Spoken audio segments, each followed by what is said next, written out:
দেখো guys, hello guys, আজকে আমার বোন মুখ ফুটে আমার কাছে বলছে যে একটা হাঁস খাবে। এই জন্য আমি আজকে বাজার থেকে হাঁস কিনে নিয়ে আসছি। এখন অনেকেই বলবে যে এটা মুরগি, তাতে আই ডোন্ট কেয়ার। মনের হাসি হচ্ছে সব থেকে বড় হাঁস। আজকে আমি আমার বোনকে খিচুড়ি আর হচ্ছে হাঁস রেঁধে খাওয়াবো, তাও আবার নিজের হাতে রান্না করে। ভাই রে ভাই, 203 লড়াই যুদ্ধে কিন্তু একদমই সেরা। তিশা এক হাঁস দিয়ে 50টা ভিডিও বানিয়েছিল, আর সেই তিশাকে কপি করতে গিয়ে আখি এক ব্রয়লার মুরগি দিয়ে 50টা ভিডিও বানিয়ে তিশাকে টক্কর দিয়ে দিল।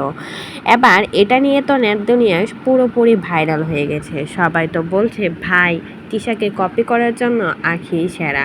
আর একটা হাঁস কিনে 50টা ভিডিও বানিয়ে লাখ লাখ টাকা ইনকাম করে নিয়েছে। আখি কেন বাদ যাবে? আখিও একটা ব্রয়লার মুরগি কিনে তার থেকে বেশি তো ইনকাম করতেই হবে। সেজন্য বাজার থেকে একটা ব্রয়লার মুরগি নিয়ে এসে এটাকে হাঁস বানিয়ে শুরু থেকে শেষ পর্যন্ত প্রত্যেকটা ক্লিপেই কিন্তু আখি শেয়ার করেছে তার সোশ্যাল হ্যান্ডেলে। এটা দেখার পর পাবলিক তো রীতিমতো আহাত তিশা আখি তিনজনকে নিয়েই বাজেভাবে টোল করছে। সবাই তো বলছে ভাই ওরা কি আসলেই কি মিল রয়েছে, নাকি তারা অনলাইনে যা দেখায় সব কিছুই নাটক।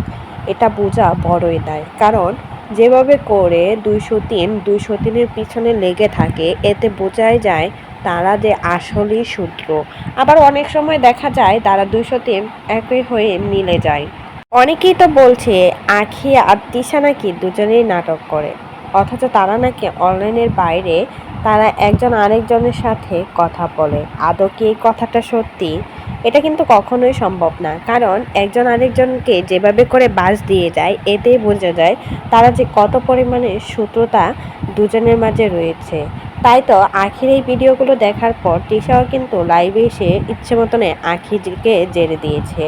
আর আখি এসবের পাত্তা না দিয়ে সে কিন্তু তার নিজের মতো করে ভালো রয়েছে। তো এই বিষয়ে কোনো মতামত থাকলে সেটা অবশ্যই কমেন্ট বক্সে জানাবেন।